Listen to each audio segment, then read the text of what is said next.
ನಮಸ್ಕಾರ. ಇವತ್ತಿನ ನಮ್ಮ ಚರ್ಚೆಯ ವಿಷಯ ಸಿರಿಧಾನ್ಯಗಳು. ಮಿಲೆಟ್ಸ್. ಒಂದು ಕಡೆ ಇವು ಕ್ಯಾನ್ಸರ್, ಮಧುಮೇಹದಂತಹ ರೋಗಗಳನ್ನೇ ಗುಣಪಡಿಸಬಲ್ಲ ಪವಾಡ ಆಹಾರ ಅಂತ ಒಂದು ವಾದ ಇದೆ. ಹೌದು. ಮತ್ತೊಂದು ಕಡೆ ಇದೇ ಧಾನ್ಯಗಳನ್ನ ಸರ್ಕಾರದ ನೀತಿಗಳೇ ವ್ಯವಸ್ಥಿತವಾಗಿ ನಮ್ಮ ತಟ್ಟೆಯಿಂದ ಇಲ್ಲವಾಗಿಸಿದ್ವು ಅಂತ ಸಂಶೋಧನೆಗಳು ಹೇಳುತ್ತೆ. ಹಾಗಾದ್ರೆ ನಿಜವಾದ ಕಥೆ ಏನು? ಇದು ತುಂಬಾ ದೊಡ್ಡ ಪ್ರಶ್ನೆ. ಇದನ್ನ ಅರ್ಥ ಮಾಡ್ಕೊಳ್ಳಕ್ಕೆ ನಮ್ಮತ್ರ ಎರಡು ಆಕಾರಗಳಿವೆ. ಒಂದು, ಭಾರತದ ಸಿರಿಧಾನ್ಯ ಮನುಷ್ಯ ಅಂತಾನೆ ಫೇಮಸ್ ಆಗಿರೋ ಡಾಕ್ಟರ್ ಖಾದರ್ ವಲ್ಲಿಯವರ ತತ್ವಶಾಸ್ತ್ರದ ಬಗ್ಗೆ ಒಂದು ಲೇಖನ. ಓಕೆ. ಇನ್ನೊಂದು, ಹಸಿರು ಕ್ರಾಂತಿಯ ನಂತರ ಭಾರತದಲ್ಲಿ ಸಿರಿಧಾನ್ಯಗಳ ಕೃಷಿ ಯಾಕೆ ಕುಸಿಯಿತು ಅನ್ನೋದನ್ನ ನೀತಿ ನಿಯಮಗಳ ಆಧಾರದ ಮೇಲೆ ವಿಶ್ಲೇಷಿಸುವ ಒಂದು ಸಂಶೋಧನಾ ಪ್ರಬಂಧ. ಅಂದ್ರೆ ಒಂದು ವೈಯಕ್ತಿಕ ದೃಷ್ಟಿಕೋನ, ಇನ್ನೊಂದು ವ್ಯವಸ್ಥೆಯ ವಿಶ್ಲೇಷಣೆ. ಕರೆಕ್ಟ್. ಈ ಎರಡನ್ನೂ ಒಟ್ಟು ಸೇರಿಸಿ ನೋಡಿದಾಗ ನಮಗೇನ್ ಗೊತ್ತಾಗತ್ತೆ? ಸರಿ, ಇದನ್ನೊಮ್ಮೆ ಆಳವಾಗಿ ನೋಡೋಣ. ಶುರು ಮಾಡೋಣ. ಮೊದಲಿಗೆ ಡಾಕ್ಟರ್ ಖಾದರ್ ವಲ್ಲಿಯವರ ದೃಷ್ಟಿಕೋನವನ್ನೇ ತೆಗೆದುಕೊಳ್ಳೋಣ. ಅವರ ಲೇಖನದಲ್ಲಿ ಒಂದು ಮಾತು ಗಮನ ಸೆಳೆಯುತ್ತೆ. ಆಹಾರ ಸರಿಯಿದ್ದರೆ ಔಷಧದ ಅಗತ್ಯವಿಲ್ಲ, ಆಹಾರ ಸರಿ ಇಲ್ಲದಿದ್ದರೆ ಔಷಧದಿಂದ ಪ್ರಯೋಜನವಿಲ್ಲ. ಇದು ಕೇಳೋಕೆ ಸರಳ ಅನ್ಸಿದ್ರೂ ಇದರ ಹಿಂದಿನ ವಾದ ಬಹಳ ಗಂಭೀರವಾಗಿದೆ. ಅವರ ತತ್ವಶಾಸ್ತ್ರದ ಕೇಂದ್ರ ಬಿಂದುವೆ ಧಾನ್ಯಗಳ ವರ್ಗೀಕರಣ. ಅವರು ನಾವು ತಿನ್ನೋ ಧಾನ್ಯಗಳನ್ನ 3 ಭಾಗ ಮಾಡ್ತಾರೆ. ಮೊದಲನೇದು ನಕಾರಾತ್ಮಕ ಧಾನ್ಯಗಳು. ಇದ್ರಲ್ಲಿ ಬರೋದು ಅಕ್ಕಿ ಮತ್ತು ಗೋಧಿ. ಒಂದು ನಿಮಿಷ, ಅಕ್ಕಿ, ಗೋಧಿ ನಕಾರಾತ್ಮಕ ಧಾನ್ಯಗಳ? ಭಾರತೀಯರ ಮೂಲ ಆಹಾರವೇ ಅದೇ ತಾನೆ? ಇಡೀ ದೇಶದ ಜನ ದಿನ ತಿನ್ನೋ ಆಹಾರಕ್ಕೆ ಇಷ್ಟು ಕಟುವಾದ ಹಣೆಪಟ್ಟಿ ಯಾಕೆ? ಅದಕ್ಕೆ ಕಾರಣ ಇದೆ. ಅವರ ವಾದದ ಪ್ರಕಾರ ಈ ಧಾನ್ಯಗಳಲ್ಲಿ ನಾರಿನಂಶ ಅಂದ್ರೆ ಫೈಬರ್ 2% ಕಡಿಮೆ ಇರುತ್ತೆ. ಓಕೆ. ಸೊ ಇದನ್ನ ತಿಂದ ತಕ್ಷಣ ಇದು ರಕ್ತದಲ್ಲಿನ ಸಕ್ಕರೆ ಮಟ್ಟವನ್ನ ಅಂದ್ರೆ ಗ್ಲೂಕೋಸ್ ಅನ್ನು ತುಂಬಾನೇ ಬೇಗ ಹೆಚ್ಚಿಸುತ್ತೆ. ಈ ನಿರಂತರ ಗ್ಲೂಕೋಸ್ ಏರಿಳಿತವೇ ಇವತ್ತಿನ ಬಹುತೇಕ ಕಾಯಿಲೆಗಳಿಗೆ ಮೂಲ ಕಾರಣ ಅನ್ನೋದು ಅವರ ವಾದ. ಓ ಹಾಗೆ. ಸರಿ, ಹಾಗಾದ್ರೆ ಎರಡನೇ ವಿಧ ಯಾವುದು? ಎರಡನೆಯದು ತಟಸ್ಥ ಧಾನ್ಯಗಳು ಅಂದ್ರೆ ನ್ಯೂಟ್ರಲ್. ಇದರಲ್ಲಿ ಜೋಳ, ಸಜ್ಜೆ, ರಾಗಿ ಬರುತ್ತೆ. ಇವುಗಳಲ್ಲಿ ನಾರಿನಂಶ ಸ್ವಲ್ಪ ಹೆಚ್ಚು, ಅಂದ್ರೆ 3-6% ಇರುತ್ತೆ. ಅವರ ಪ್ರಕಾರ ಇವು ಹೊಸ ಕಾಯಿಲೆಗಳನ್ನು ತರೋದಿಲ್ಲ, ಆದರೆ ಹಳೆಯದನ್ನ ಸರಿಪಡಿಸೋ ಶಕ್ತಿ ಇಲ್ಲ. ಎಕ್ಸಾಕ್ಟ್ಲಿ. ಅದಕ್ಕೆ ಅವು ತಟಸ್ಥ. ಅರ್ಥವಾಯ್ತು. ಹಾಗಾದ್ರೆ ಅವರ ಪ್ರಕಾರ ನಿಜವಾದ ಹೀರೋಗಳು 3ನೇ ಗುಂಪಿನಲ್ಲಿರಬೇಕು. ಅದೇ ಸಕಾರಾತ್ಮಕ ಧಾನ್ಯಗಳು. ನಿಖರವಾಗಿ ಅವರೇ ಸಿರಿಧಾನ್ಯಗಳು. ಅವರು 5 ಸಿರಿಧಾನ್ಯಗಳನ್ನು ಸಕಾರಾತ್ಮಕ ಅಂತ ಗುರ್ತಿಸಿದ್ದಾರೆ. ನವಣೆ, ಅರ್ಕ, ಊದುಲು, ಸಾಮೆ ಮತ್ತು ಕೊರಲೆ. ಇವುಗಳಲ್ಲಿ ಅಂಥ ವಿಶೇಷತೆ ಏನಿದೆ? ನಾರಿನಂಶ. ಇವುಗಳಲ್ಲಿ 8-12% ಫೈಬರ್ ಇರುತ್ತೆ. ಅಂದ್ರೆ ಅಕ್ಕಿ ಗೋಧಿಗಿಂತ ಸುಮಾರು 5-6 ಪಟ್ಟು ಹೆಚ್ಚು. ಓಹೋ. ಈ ಅಧಿಕ ನಾರಿನಂಶದಿಂದಾಗಿ ಇವು ಗ್ಲೂಕೋಸ್ ಅನ್ನು ರಕ್ತಕ್ಕೆ ಅತ್ಯಂತ ನಿಧಾನವಾಗಿ ಬಿಡುಗಡೆ ಮಾಡ್ತವೆ. ಈ ಗುಣವೇ ದೇಹದ ಅಸಮತೋಲನವನ್ನು ಸರಿಪಡಿಸಿ ರೋಗಗಳನ್ನು ಗುಣಪಡಿಸುತ್ತೆ ಅನ್ನೋದು ಅವರ ದೃಢ ನಂಬಿಕೆ. ಆ ಲೇಖನದಲ್ಲಿ ಇನ್ನೂ ಒಂದು ಹೆಜ್ಜೆ ಮುಂದೆ ಹೋಗಿ ಪ್ರತಿಯೊಂದು ಸಿರಿಧಾನ್ಯವೂ ನಿರ್ದಿಷ್ಟವಾದ ರೋಗಗಳನ್ನು ಗುಣಪಡಿಸುತ್ತೆ ಅಂತ ಪಟ್ಟಿ ಮಾಡಿದ್ದಾರೆ. ಅದು ನನಗೆ ತುಂಬಾನೇ ಆಶ್ಚರ್ಯ ಅನಿಸ್ತು. ಹೌದು, ಆ ಪಟ್ಟಿ ಬಹಳ ನಿರ್ದಿಷ್ಟವಾಗಿದೆ. ಉದಾಹರಣೆಗೆ ನವಣೆ ನರವ್ಯೂಹ ಅಂದ್ರೆ ನರ್ವಸ್ ಸಿಸ್ಟಮ್ ಮತ್ತು ಸಂಧಿವಾತಕ್ಕೆ ಒಳ್ಳೆಯದು ಅಂತ ಹೇಳಲಾಗಿದೆ. ಅರ್ಕ ರಕ್ತ ಶುದ್ಧೀಕರಣ, ರಕ್ತಹೀನತೆ ಮತ್ತೆ ಮಧುಮೇಹವನ್ನು ನಿಯಂತ್ರಿಸಲು ಸಹಾಯ ಮಾಡುತ್ತೆ ಅಂತ ಅವರ ವಾದ. ಸಾಮೆ ಬಗ್ಗೆನೂ ಹೇಳಿದ್ದಾರೆ. ಪಿಸಿಒಡಿ ಮತ್ತು ಬಂಜೆತನದಂತಹ ಸಮಸ್ಯೆಗಳಿಗೆ ಪರಿಹಾರ ನೀಡಬಲ್ಲದು ಅಂತ. ಇದು ಹೇಗೆ ಸಾಧ್ಯ? ಅಂದ್ರೆ ಒಂದು ನಿರ್ದಿಷ್ಟ ಧಾನ್ಯ ದೇಹದ ಒಂದು ನಿರ್ದಿಷ್ಟ ಅಂಗದ ಮೇಲೆ ಹೇಗೆ ಕೆಲಸ ಮಾಡುತ್ತೆ ಅನ್ನೋದ್ರ ಬಗ್ಗೆ ಏನಾದ್ರೂ ವಿವರಣೆ ಇದೆಯಾ? ಇದೊಂದು ಮುಖ್ಯವಾದ ಪ್ರಶ್ನೆ. ಲೇಖನದಲ್ಲಿ ಇದರ ಹಿಂದಿನ ಮಾಲಿಕ್ಯುಲರ್ ಮೆಕ್ಯಾನಿಸಂ ಬಗ್ಗೆ ಆಳವಾದ ವಿವರಣೆಗಳಿಲ್ಲ. ಇದು ಹೆಚ್ಚಾಗಿ ಅವರ ಸಂಶೋಧನೆ ಮತ್ತು ರೋಗಿಗಳ ಮೇಲಾದ ಪರಿಣಾಮಗಳ ವೀಕ್ಷಣೆಯ ಆಧಾರದ ಮೇಲೆ ರೂಪಿಸಿದ ತತ್ವದಂತೆ ಕಾಣುತ್ತೆ. ಓಕೆ. ಅವರ ಪ್ರಕಾರ ಪ್ರತಿಯೊಂದು ಸಿರಿಧಾನ್ಯದ ನಾರಿನಂಶದ ವಿನ್ಯಾಸ ವಿಭಿನ್ನ. ಅದು ದೇಹದ ಬೇರೆ ಬೇರೆ ಭಾಗಗಳಲ್ಲಿರೋ ಸೂಕ್ಷ್ಮಜೀವಿಗಳ ಸಮತೋಲನವನ್ನ ಸರಿಪಡಿಸತ್ತೆ. ಉದಾಹರಣೆಗೆ ಊದುಲು ಲಿವರ್, ಕಿಡ್ನಿಗೆ ಒಳ್ಳೆಯದು, ಕೊರಲೆ ಜೀರ್ಣಾಂಗ ವ್ಯವಸ್ಥೆಗೆ ಸಹಕಾರಿ ಅಂತ. ಸರಿ. ಡಾಕ್ಟರ್ ವಲ್ಲಿಯವರ ವಾದದ ಪ್ರಕಾರ ಸಿರಿಧಾನ್ಯಗಳು ಕೇವಲ ಆಹಾರವಲ್ಲ, ಅವು ಔಷಧಿ. ಈ ವಾದ ನಿಜವೇ ಆಗಿದ್ರೆ ನಮ್ಮನ್ನು ಒಂದು ಮೂಲಭೂತ ಪ್ರಶ್ನೆ ಕಾಡುತ್ತೆ. ಏನು? ಇಷ್ಟೊಂದು ಅದ್ಭುತವಾದ ರೋಗ ನಿವಾರಕ ಗುಣಗಳಿರೋ ಆಹಾರವನ್ನ ನಾವು ಯಾಕೆ ತಿನ್ನೋದನ್ನೇ ನಿಲ್ಲಿಸ್ಬಿಟ್ವಿ? ನಮ್ಮ ಅಜ್ಜ ಅಜ್ಜಿಯರ ಕಾಲದ ಪ್ರಮುಖ ಆಹಾರ ನಮ್ಮ ತಟ್ಟೆಯಿಂದ ಸಂಪೂರ್ಣವಾಗಿ ಕಣ್ಮರೆಯಾಗಿದ್ದು ಹೇಗೆ? ಹೌದು. ಇಲ್ಲೇ ನಮ್ಮ ಎರಡನೇ ಆಕರ ಸಂಶೋಧನಾ ಪ್ರಬಂಧ ಚಿತ್ರಕ್ಕೆ ಬರುತ್ತೆ. ಸಿರಿಧಾನ್ಯಗಳ ಪತನಕ್ಕೆ ಅದು ಒಂದು ನಿರ್ದಿಷ್ಟ ಐತಿಹಾಸಿಕ ಘಟನೆಯತ್ತ ಬೊಟ್ಟು ಮಾಡುತ್ತೆ. ಅದೇ 1960ರ ದಶಕದ ಹಸಿರು ಕ್ರಾಂತಿ. ಹಸಿರು ಕ್ರಾಂತಿ. ಶಾಲಾ ಪಠ್ಯಗಳಲ್ಲಿ ನಾವು ಇದನ್ನ ಭಾರತದ ಆಹಾರದ ಕೊರತೆಯನ್ನ ನೀಗಿಸಿದ ಒಂದು ಮಹಾನ್ ಸಾಧನೆ ಅಂತ ಓದಿದ್ದೇವೆ. ಅದು ಸಿರಿಧಾನ್ಯಗಳ ಪತನಕ್ಕೆ ಹೇಗೆ ಕಾರಣವಾಯಿತು? ಆಕ್ಚುಲಿ ಪರಿಸ್ಥಿತಿ ಹಾಗೇ ಇತ್ತು. ಆಗ ದೇಶದಲ್ಲಿ ತೀವ್ರವಾದ ಬರಗಾಲ ಮತ್ತು ಆಹಾರದ ಅಭಾವವಿತ್ತು. ಜನರನ್ನು ಹಸಿವಿಂದ ಪಾರು ಮಾಡಲು ಸರಕಾರ ಹೆಚ್ಚು ಇಳುವರಿ ಕೊಡುವ ತಳಿಗಳ ಮೇಲೆ ಗಮನಹರಿಸಿತು. ಆಗ ಅವರಿಗೆ ಸಿಕ್ಕಿದ್ದೇ ಅಕ್ಕಿ ಮತ್ತು ಗೋಧಿಯ ಅಧಿಕ ಇಳುವರಿ ತಳಿಗಳು, ಅಂದ್ರೆ ಹೈ ಯೀಲ್ಡಿಂಗ್ ವೆರೈಟೀಸ್. ಕಡಿಮೆ ಸಮಯದಲ್ಲಿ ಹೆಚ್ಚು ಬೆಳೆ ಕೊಡುವ ಈ ತಳಿಗಳಿಗೆ ಸರಕಾರದ ಸಂಪೂರ್ಣ ಬೆಂಬಲ ಸಿಕ್ತು. ಅಂದ್ರೆ ಹೆಚ್ಚು ಇಳುವರಿ ಕೊಡುವ ಅಕ್ಕಿ ಗೋಧಿ ಬೆಳೆಯೋದು ರೈತರಿಗೆ ಹೆಚ್ಚು ಲಾಭದಾಯಕವಾಯಿತು. ಸಹಜವಾಗಿಯೇ ಅವರು ಸಿರಿಧಾನ್ಯಗಳನ್ನು ಬಿಟ್ಟು ಇವುಗಳ ಕಡೆ ವಾಲಿದರು. ನಿಖರವಾಗಿ ಅಂಕಿಅಂಶಗಳೇ ಇದನ್ನು ಹೇಳ್ತವೆ. ಹಸಿರು ಕ್ರಾಂತಿಗಿಂತ ಮೊದಲು ಭಾರತದ ಒಟ್ಟು ಧಾನ್ಯ ಬೆಳೆಯುವ ಪ್ರದೇಶದಲ್ಲಿ ಸಿರಿಧಾನ್ಯಗಳ ಪಾಲು ಸುಮಾರು 40% ಇತ್ತು. 40%? ಹೌದು. ಆದ್ರೆ ಹಸಿರು ಕ್ರಾಂತಿಯ ನಂತರ ಇದು ಕೇವಲ 20%ಕ್ಕೆ ಇಳಿಯಿತು. ಅದೇ ಸಮಯದಲ್ಲಿ ಅಕ್ಕಿ ಬೆಳೆಯುವ ಪ್ರದೇಶ 23% ಮತ್ತು ಗೋಧಿ ಬೆಳೆಯುವ ಪ್ರದೇಶ 40%ರಷ್ಟು ಹೆಚ್ಚಾಯಿತು. ಇದು ಕೇವಲ ರೈತರ ವೈಯಕ್ತಿಕ ಆಯ್ಕೆ ಆಗಿರಲಿಲ್ಲ ಅಲ್ವಾ? ಸರ್ಕಾರದ ನೀತಿಗಳು ಅವರನ್ನ ಆಧಾರಿಗೆ ತಳ್ಳಿದರು. ಖಂಡಿತ. ಇಲ್ಲಿ 2 ಪ್ರಮುಖ ನೀತಿಗಳನ್ನ ಆ ಪ್ರಬಂಧದಲ್ಲಿ ಉಲ್ಲೇಖಿಸಲಾಗಿದೆ.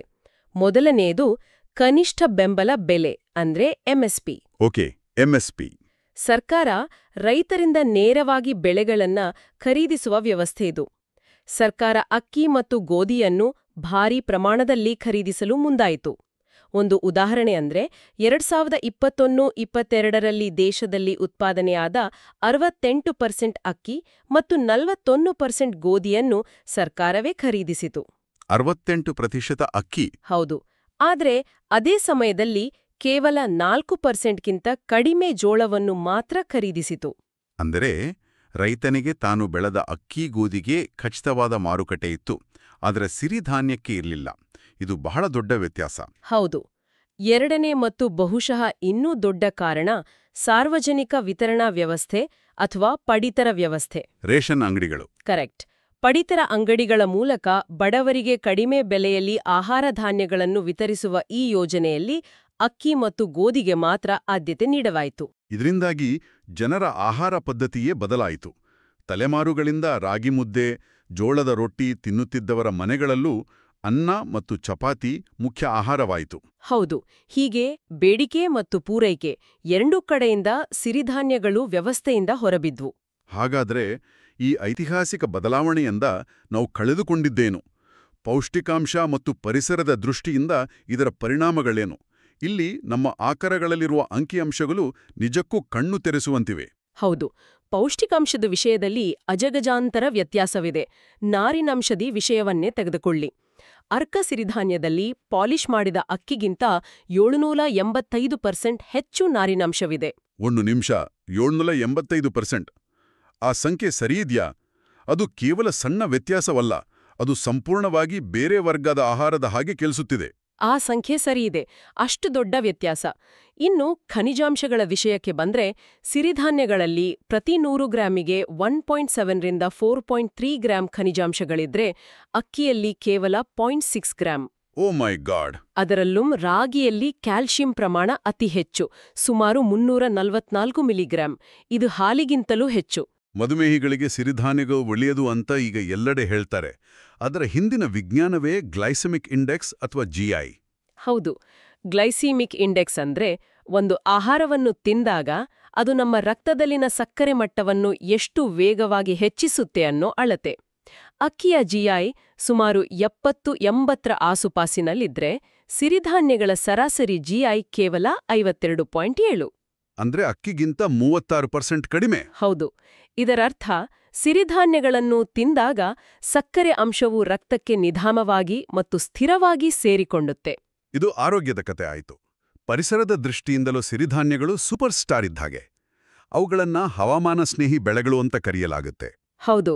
ಭವಿಷ್ಯದ ಬೆಳೆ ಅಂತ ಕರೆಯೋಕೆ ಬಲವಾದ ಕಾರಣಗಳಿವೆ. ಮುಖ್ಯವಾಗಿ ನೀರಿನ ಬಳಕೆ. 1 ಕೆಜಿ ಅಕ್ಕಿ ಬೆಳೆಯಲು ಸರಾಸರಿ 4000-5000 ಲೀಟರ್ ನೀರು ಬೇಕು. ಅಯ್ಯೋ! ಆದರೆ 1 ಕೆಜಿ ಸಿರಿಧಾನ್ಯ ಬೆಳೆಯಲು ಬೇಕಾಗುವುದು ಕೇವಲ 600-800 ಲೀಟರ್ ನೀರು. ಅಂದ್ರೆ ಅಕ್ಕಿಗೆ ಹೋಲಿಸಿದ್ರೆ ಸುಮಾರು 70% ಕಡಿಮೆ ನೀರು ಸಾಕು. ನೀರಿನ ಅಭಾವವಿರುವ ನಮ್ಮ ದೇಶಕ್ಕೆ ಇದು ಎಷ್ಟು ಮುಖ್ಯ ಅಲ್ವಾ? ಅಷ್ಟೇ ಅಲ್ಲ, ಇವುಗಳ ಬೆಳವಣಿಗೆಯ ಅವಧಿಯೂ ಕಮ್ಮಿ. ಗೋಧಿ ಫಸಲಿಗೆ ಬರಲು 120-150 ದಿನಗಳು ಬೇಕಾದ್ರೆ ಬಹುತೇಕ ಸಿರಿಧಾನ್ಯಗಳು 60-90 ದಿನಗಳಲ್ಲಿ ಫಸಲಿಗೆ ಬರ್ತವೆ. ಅಂದ್ರೆ ರೈತನಿಗೆ ವರ್ಷದಲ್ಲಿ ಹೆಚ್ಚು ಬೆಳೆಗಳನ್ನು ಬೆಳೆಯುವ ಅವಕಾಶ ಸಿಗುತ್ತೆ. ಕರೆಕ್ಟ್. ಇವು 64 ಡಿಗ್ರಿ ಸೆಲ್ಸಿಯಸ್ ವರೆಗಿನ ವಿಪರೀತ ತಾಪಮಾನದಲ್ಲೂ ಬೆಳೆಯಬಲ್ಲವು ಮತ್ತು ಇವುಗಳಿಗೆ ರಾಸಾಯನಿಕ ಗೊಬ್ಬರ ಮತ್ತು ಕೀಟನಾಶಕಗಳ ಅಗತ್ಯವೂ ತೀರಾ ಕಡಿಮೆ. ಹಾಗಾದ್ರೆ ಇಷ್ಟೆಲ್ಲ ಅದ್ಭುತ ಪ್ರಯೋಜನಗಳಿದ್ರೂ ಸಿರಿಧಾನ್ಯಗಳನ್ನು ಮತ್ತೆ ನಮ್ಮೆಲ್ಲರ ದೈನಂದಿನ ಆಹಾರದ ಭಾಗವಾಗಿಸಲು ಇರೋ ಅಡ್ಡಿಗಳೇನು? ಸಂಶೋಧನಾ ಪ್ರಬಂಧದ ಪ್ರಕಾರ ಸವಾಲುಗಳು ವ್ಯವಸ್ಥಿತ ಮತ್ತು ಆರ್ಥಿಕವಾಗಿವೆ. ಮೊದಲನೆಯದಾಗಿ ರೈತರಿಗೆ ಸಿಗುವ ಲಾಭ. ಅಕ್ಕಿ ಗೋಧಿಯ ಇಳುವರಿ ಸಿರಿಧಾನ್ಯಗಳಿಗಿಂತ ಎಷ್ಟೋ ಪಟ್ಟು ಹೆಚ್ಚಿರೋದ್ರಿಂದ ಎಕರೆಗೆ ಸಿಗುವ ಒಟ್ಟು ಆದಾಯ ರೈತರಿಗೆ ಹೆಚ್ಚು ಮುಖ್ಯವಾಗುತ್ತೆ. ಅರ್ಥ ಆಗುತ್ತೆ. ಎರಡನೆಯದಾಗಿ ದುರ್ಬಲ ಪೂರೈಕೆ ಸರಪಳಿ ಅಂದ್ರೆ ಸಪ್ಲೈ ಚೈನ್. ಸಿರಿಧಾನ್ಯಗಳನ್ನು ಸಂಸ್ಕರಿಸುವುದು ಅಂದ್ರೆ ಹೊಟ್ಟು ತೆಗೆಯುವುದು ಸ್ವಲ್ಪ ಕಷ್ಟ. ಅದಕ್ಕೆ ಬೇಕಾದ ಯಂತ್ರಗಳು, ಮಾರುಕಟ್ಟೆ ವ್ಯವಸ್ಥೆ ಅಕ್ಕಿ ಗೋಧಿಗೆ ಇರುವಷ್ಟು ಬಲವಾಗಿಲ್ಲ. ಇದರಿಂದಾಗಿ ಗ್ರಾಹಕನ ಕೈ ಸೇರುವಷ್ಟರಲ್ಲಿ ಸಿರಿಧಾನ್ಯಗಳ ಬೆಲೆ ಹೆಚ್ಚಾಗಿರುತ್ತೆ. ಹೌದು. ಆದ್ರೆ ಡಾಕ್ಟರ್ ವಲ್ಲಿಯವರ ಲೇಖನದ ಪ್ರಕಾರ ನಿಜವಾದ ಸವಾಲಿರೋದು ಜನರ ಮನಸ್ಥಿತಿಯಲ್ಲಿ ಮತ್ತು ದೊಡ್ಡ ಕಂಪನಿಗಳ ಪ್ರಭಾವದಲ್ಲಿ. ಅವರ ದೃಷ್ಟಿಕೋನ ಬೇರೆ ಇದೆ. ಹೌದು. ಜನರ ಮನಸ್ಸಿನಲ್ಲಿ ಸಿರಿಧಾನ್ಯಗಳು ಬಡವರ ಆಹಾರ ಅಥವಾ ಹಳ್ಳಿಯವರ ಆಹಾರ ಎಂಬ ತಪ್ಪು ಕಲ್ಪನೆ ಆಳವಾಗಿ ಬೇರೂರಿದೆ. ನಗರ ಪ್ರದೇಶದ ಜನರಿಗೆ ರಾಗಿ ಮುದ್ದೆಗಿಂತ ಪಿಜ್ಜಾ, ಬರ್ಗರ್ ಹೆಚ್ಚು ಆಕರ್ಷಕವಾಗಿ ಕಾಣಿಸುತ್ತೆ. ಈ ಮನಸ್ಥಿತಿಯನ್ನ ಬದಲಾಯಿಸುವುದೇ ದೊಡ್ಡ ಸವಾಲು ಅನ್ನೋದವರ ವಾದ. ಇದು ನಿಜಕ್ಕೂ ಕುತೂಹಲಕಾರಿ. ಅಂದ್ರೆ ನಮ್ಮ ಮುಂದೆ 2 ಬೇರೆ ಬೇರೆ ರೋಗ ನಿರ್ಧಾರಣೆಗಳಿವೆ. ಒಂದು ವ್ಯವಸ್ಥೆಯಲ್ಲಿ ಸಮಸ್ಯೆ ಇದೆ ಅನ್ನತ್ತೆ, ಇನ್ನೊಂದು ಜನರ ತಲೆಯಲ್ಲಿ ಸಮಸ್ಯೆ ಇದೆ ಅನ್ನತ್ತೆ. ಹೌದು. ಈ ಸವಾಲುಗಳ ನಡುವೆಯೂ ಭವಿಷ್ಯದ ಬಗ್ಗೆ ಏನಾದರೂ ಭರವಸೆಯ ಕಿರಣಗಳಿವೆಯಾ? ಖಂಡಿತ ಇವೆ. ಜಾಗತಿಕವಾಗಿ ಆರೋಗ್ಯದ ಬಗ್ಗೆ ಜಾಗೃತಿ ಹೆಚ್ಚಾಗ್ತಿದೆ. ಇದರ ಪರಿಣಾಮವಾಗಿ ಸಿರಿಧಾನ್ಯಗಳ ಮಾರುಕಟ್ಟೆ 2025ರ ವೇಳೆಗೆ ಈಗಿನ $9 ಬಿಲಿಯನ್ ನಿಂದ $12 ಬಿಲಿಯನ್ ಬೆಳೆಯುವ ನಿರೀಕ್ಷೆಯಿದೆ. ವಿಶ್ವಸಂಸ್ಥೆಯು 2023ರನ್ನು ಅಂತಾರಾಷ್ಟ್ರೀಯ ಸಿರಿಧಾನ್ಯ ವರ್ಷ ಅಂತ ಘೋಷಿಸಿತ್ತಲ್ವಾ? ಬಿಸಿಯೂಟದಲ್ಲಿ ರಾಗಿಯನ್ನು ಸೇರಿಸಿ ದೇಶಕ್ಕೆ ಮಾದರಿಯಾಗಿದೆ. ಇದು ಬೇಡಿಕೆಯನ್ನು ಸೃಷ್ಟಿಸುತ್ತದೆ, ರೈತರಿಗೆ ಮಾರುಕಟ್ಟೆ ಒದಗಿಸುತ್ತದೆ ಮತ್ತು ಜನರ ಆರೋಗ್ಯವನ್ನು ಸುಧಾರಿಸುತ್ತದೆ. ಡಾಕ್ಟರ್ ವಲ್ಲಿಯವರ ಲೇಖನದಲ್ಲಿ ರೈತರ ಆರ್ಥಿಕ ಭದ್ರತೆಯ ಬಗ್ಗೆ ಒಂದು ಕುತೂಹಲಕಾರಿ ಅಂಶವಿದೆ. ಸಿರಿಧಾನ್ಯಗಳನ್ನು ರಾಸಾಯನಿಕಗಳಿಲ್ಲದೆ ಹಲವು ವರ್ಷಗಳ ಕಾಲ ಸಂಗ್ರಹಿಸಿಡಬಹುದು ಅಂತ. ಹೌದು, ಅದೊಂದು ಬಹಳ ಮುಖ್ಯವಾದ ಅಂಶ. ಅಕ್ಕಿ ಗೋಧಿಯನ್ನು ಹೆಚ್ಚು ಕಾಲ ಇಡಲು ಸಾಧ್ಯವಿಲ್ಲ. ಆದ್ರೆ ಸಿರಿಧಾನ್ಯಗಳನ್ನು ಸರಿಯಾಗಿ ಒಣಗಿಸಿದರೆ 3-4 ವರ್ಷ, ಕೆಲವೊಮ್ಮೆ 10 ವರ್ಷಗಳ ಕಾಲವು ಯಾವುದೇ ರಾಸಾಯನಿಕಗಳಿಲ್ಲದೆ ಇಡಬಹುದು. ಅಂದ್ರೆ ಮಾರುಕಟ್ಟೆಯಲ್ಲಿ ಬೆಲೆ ಕಡಿಮೆ ಇದ್ದಾಗ ರೈತ ತನ್ನ ಬೆಳೆಯನ್ನು ಮಾರಲೇಬೇಕಾದ ಅನಿವಾರ್ಯತೆ ಇರುವುದಿಲ್ಲ. ಕರೆಕ್ಟ್. ಬೆಲೆ ಬಂದಾಗ ಮಾರಬಹುದು. ಇದು ರೈತನಿಗೆ ಒಂದು ರೀತಿಯ ಸಾಮಾಜಿಕ ಭದ್ರತೆಯನ್ನು ನೀಡುತ್ತೆ. ಆರ್ಥಿಕ ಭದ್ರತೆ ನೀಡಬಲ್ಲವು ಅನ್ನೋದು ಸ್ಪಷ್ಟ. ಹೌದು. ಆದ್ರೆ ಹಸಿರು ಕ್ರಾಂತಿಯ ಐತಿಹಾಸಿಕ ಅನಿವಾರ್ಯತೆ ಮತ್ತು ನಂತರದ ಸರ್ಕಾರದ ನೀತಿ ನಿಯಮಗಳು ಅವುಗಳನ್ನು ನಮ್ಮ ಆಹಾರ ಪದ್ಧತಿಯಿಂದ ದೂರ ಸರಿಸಿದವು. ಆದರೆ ಈಗ ಕಾಲಚಕ್ರ ತಿರುಗಿದ ಹಾಗೆ ಕಾಣುತ್ತಿದೆ. ಹೌದು. ಒಂದು ಕಾಲದಲ್ಲಿ ಹಸಿವಿನ ನೀಗಲು ನಾವು ಯಾವ ಬೆಳೆಗಳನ್ನು ಬಿಟ್ಟುವೋ, ಈಗ ಅದೇ ಹಸಿವಿನಿಂದ ಬಂದ ಜೀವನ ಶೈಲಿಯ ಕಾಯಿಲೆಗಳನ್ನು ನೀಗಲು ಮತ್ತೆ ಅದೇ ಬೆಳೆಗಳ ಮೊರೆ ಹೋಗ್ತಿದ್ದೇವೆ. ಈ ಚರ್ಚೆಯ ಕೊನೆಯಲ್ಲಿ ಒಂದು ಚಿಂತನೆಗೆ ಹಚ್ಚುವ ಪ್ರಶ್ನೆ ಉಳಿಯುತ್ತೆ. ಸಿರಿಧಾನ್ಯಗಳನ್ನು ಮತ್ತೆ ಜನಪ್ರಿಯಗೊಳಿಸಲು ನಮ್ಮ ಮುಂದಿರುವ ದಾರಿ ಯಾವುದು? ಡಾಕ್ಟರ್ ಖಾದರ್ ವಲ್ಲಿ ಅವರಂಥ ವ್ಯಕ್ತಿಗಳು ಪ್ರತಿಪಾದಿಸುವಂತೆ ಸಿರಿಧಾನ್ಯಗಳನ್ನು ಗಂಭೀರ ರೋಗಗಳನ್ನು ಗುಣಪಡಿಸುವ ಪವಾಡ ಆಹಾರ ಅಥವಾ ಔಷಧ ಎಂಬ ಭಾವನಾತ್ಮಕ ಮತ್ತು ಆರೋಗ್ಯ ಕೇಂದ್ರಿತ ಮಾರ್ಗದಿಂದ ಜನರನ್ನು ತಲುಪಬೇಕೆ? ಅಥವಾ ಸಂಶೋಧನಾ ಪ್ರಬಂಧಗಳು ಸೂಚಿಸುವಂತೆ ಸರ್ಕಾರದ ನೀತಿಗಳಲ್ಲಿ ಬದಲಾವಣೆ ತರುವ ಮೂಲಕ ರೈತರಿಗೆ ಎಂಎಸ್ಪಿ, ಉತ್ತಮ ಬೆಲೆ ಮತ್ತು ಮಾರುಕಟ್ಟೆ ವ್ಯವಸ್ಥೆ ಕಲ್ಪಿಸುವ ಮೂಲಕ, ಅಂದ್ರೆ ಒಂದು ವ್ಯವಸ್ಥಿತ ಮತ್ತು ನೀತಿಯಾಧಾರಿತ ಮಾರ್ಗವನ್ನು ಅನುಸರಿಸಬೇಕೆ? ಗ್ರಾಹಕರ ದೈನಂದಿನ ಆಹಾರ ಪದ್ಧತಿ, ಅವರ ಆರ್ಥಿಕ ವಾಸ್ತವಗಳು ಮತ್ತು ಮುಖ್ಯವಾಗಿ ರುಚಿಯ ಆಯ್ಕೆಗಳನ್ನು ಪರಿಗಣಿಸಿದಾಗ ಈ ಸೂಪರ್ ಫುಡ್ ಅನ್ನು ಮತ್ತೆ ನಮ್ಮೆಲ್ಲರ ದೈನಂದಿನ ಆಹಾರದ ಭಾಗವಾಗಿಸಲು ಯಾವ ಮಾರ್ಗ ಹೆಚ್ಚು ಪರಿಣಾಮಕಾರಿ? ಒಂದು ತೀವ್ರವಾದ ಆರೋಗ್ಯದ ವಾದ, ಇನ್ನೊಂದು ತರ್ಕಬದ್ಧವಾದ ಆರ್ಥಿಕ ನೀತಿಯ ವಾದ. ಬಹುಶಃ ಇವೆರಡರ ಸಮತೋಲನವೇ ಉತ್ತರವಿರಬಹುದೇನೋ ಅಲ್ವಾ? ಈ ಪ್ರಶ್ನೆಯೊಂದಿಗೆ ಇಂದಿನ ಚರ್ಚೆಯನ್ನು ಇಲ್ಲಿಗೆ ನಿಲ್ಲಿಸೋಣ.